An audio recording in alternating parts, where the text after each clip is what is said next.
Question for you, my friends. Are you hosting a big meal over the holidays, and is your table big enough to fit everyone? Just take a seat because we have a solution. Come on in, Sharon Grech.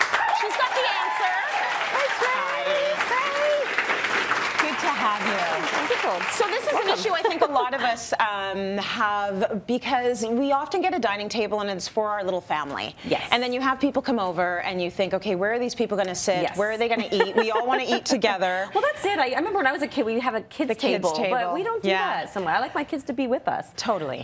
So yeah, you got to think about those things, but it's usually only 4 times a year, so you're not going to buy a huge dining table if you don't have the space, right? That is right. So there's lots of different things you can do, but I wanted to show you what my husband and I did, like for the past 10 years. We just plonk a big piece of 4x8 plywood on the table. So okay, so we've got a picture of that. So no, it's not pretty, but we rounded the corners so that it doesn't hurt anybody if they hit. You put a nice little felt pad underneath, and of course we sanded it and put some Stays Clear on it. But yes, makes because it nice she's and Sharon smooth, because that's what I would do. But really, you just hide it with a seasonal tablecloth, and sometimes in the summer and the winter birthday parties. So that's what we do, and then gives you a nice. We go from having around 8 people, we can fit 10 to 12, even 14. I've squished lots of kids on that pew in the back. So the seating is also an issue. But one of the things that's really cool these days is IKEA has wonderful extendable tables. So you can get one that can go from 4 to 6. And actually the beautiful Lanneberg table, I'll show you what this set looked like earlier when we just had the beautiful table set up. Seating for 6, awesome. So that's, you know, for a lot of people that's a big table. But what happens when your family grows and you don't have the space? So you could put a piece of plywood, cover it up, but I thought I'd come up with a better idea that you don't need to cover it up. You don't need to cover up the plywood. So here, I've still got that beautiful Lanneberg table underneath, but I basically built a hat for the top of your table. Now this is actually 1x5 cedar deck boards. You could use fence boards. They're a little thinner, a little less expensive, but we were worried about warping, so you want it to be sturdy. And the nice thing with the cedar is you can always use it outside in the summer. That's true. So we've got 7 1x5x8s, and I'm going to show you what it looks like so you don't have to go peeking underneath the table.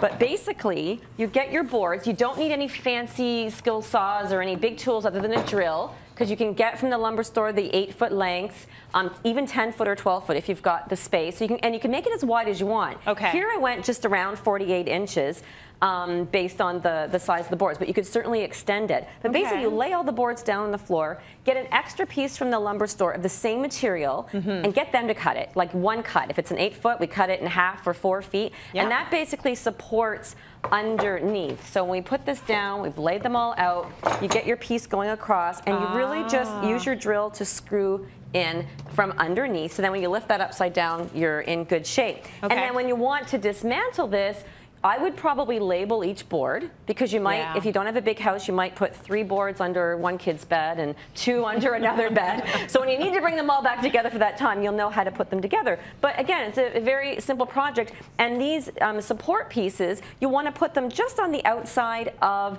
the length of your table, so that it won't slide around too much. Or if you're playing Pictionary and people get a little bit too excited, the table won't move. So that's also what you have to consider when you're thinking about the size you're going to make it. Don't go too crazy. As you said, what's cool about this is actually the ends. Because usually at the tables you've got 1 chair and 1 chair, but you've made it 2 and 2. Because when you can extend the table, that's great, but you usually don't get enough width, so you can't add. So adding the 2, so we've got our 6 rattan chairs that we started with from IKEA, which I absolutely love.